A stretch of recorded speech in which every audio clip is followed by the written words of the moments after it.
Hey guys, it's FanBoyAaron, and welcome back to another FanBoyAaron review. And today I'll be looking over the LEGO Bionicle 2006 Titan class. Well, is that really Titan class? Yeah, I think that's what it's called. Titan class Axonn. His LEGO set number is 8733. He was released in 2006, as I just mentioned. And the number of pieces that he has is about 196. Yeah, that's a lot.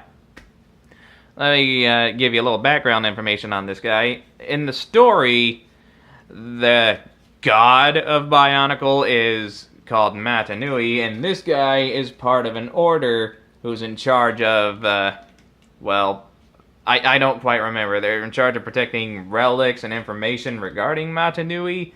I can't say for certain. It's been a long time since I read up on that story. Well, anyway, Axonn here is a big member of that specific order, and I believe one of his main jobs was protecting a powerful relic known as the Mask of Life, which he did alongside with his friend, Brutaka, who later on became his arch rival. And when those two butted heads in the comics, it was quite the read, I gotta say.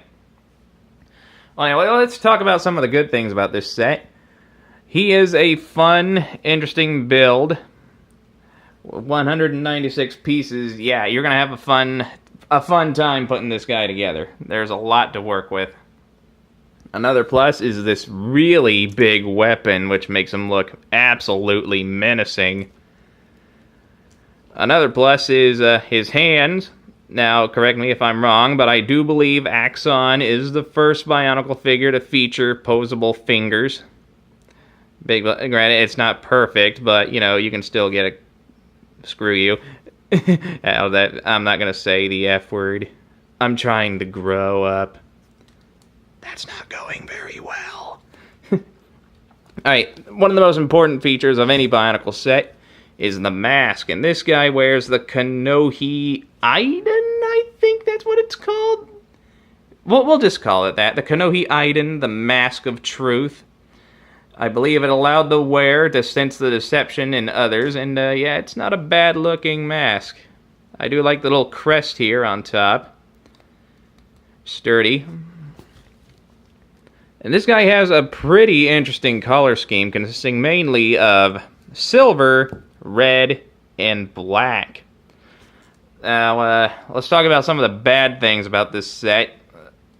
First off, due to the fact he is a bigger set, which requires a lot of pieces, he can be a little gappy in some areas, mainly at the back of his legs, this little part here under his chest armor, his legs, and again, his legs.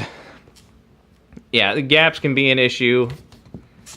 Another downside is some of the connection pieces holding the parts together are these blue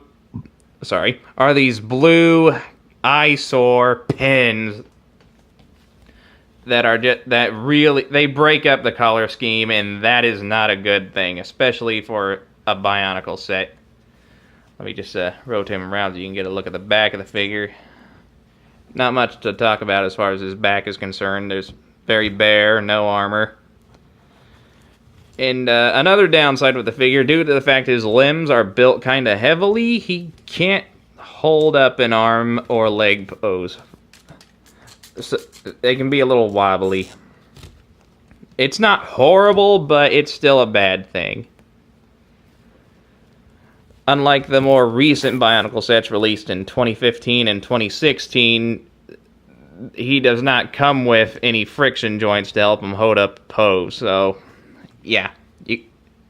But it's a bad thing. But if you work with what you got is something pretty cool. Now, for comparisons, here he is next to another Bionicle set released in that same year.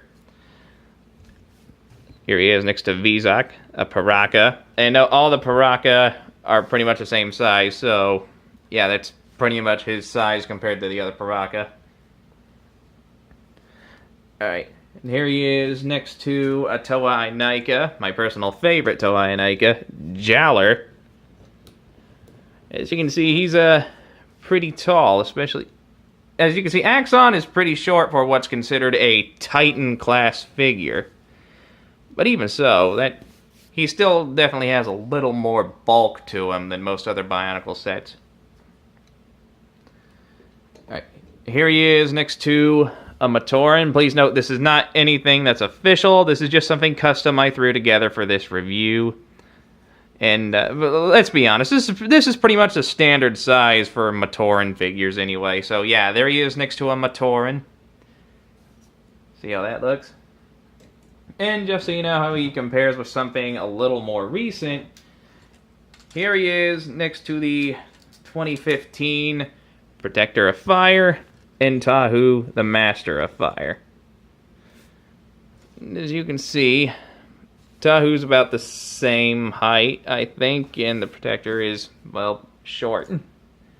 As he should be. I'm just going to get him out of the way. Let's see, what else do I have here? Alright, just so you know how he compares with other Lego-type toys, here he is next to the Jurassic World Tyrannosaurus. As you can see, he's quite a bit bigger than a Tyrannosaurus. And here he is next to a standard Lego minifigure. And just because, if only because I have him right here on hand, and you can get an idea of how he compares with other figures, here he is next to the Classics Voyager class Optimus Prime. Yeah, you know, honestly, if they ever made a movie based on the Bionicle 2006 story, I bet Peter Cullen, the voice for Optimus Prime, could do him. Because they are very similar in personality. I'm just gonna get that out of the way, and yeah, there you have Axonn. Now, is he a perfect set? No. But he is not a horrible one either. And he is one of my personal favorite sets, as well as one of my personal favorite characters from the Bionicle franchise. If you get an opportunity to look up his story and read up on it, I would highly recommend it. If you can find this set, I would especially highly recommend it.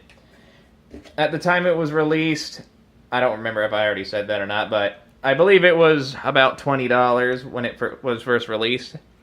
And he stands at about, if we count the top of his crest here, a little over 9 inches. So yeah, there you got the Lego Bionicle Axonn. Now, if you liked that video as much as I did, hit that like button, leave a nice comment, and enjoy the rest of your day. And join me next time when I'll be going over the 2018 NECA Fugitive Predator. And until then, I'll see you guys around. Bye-bye.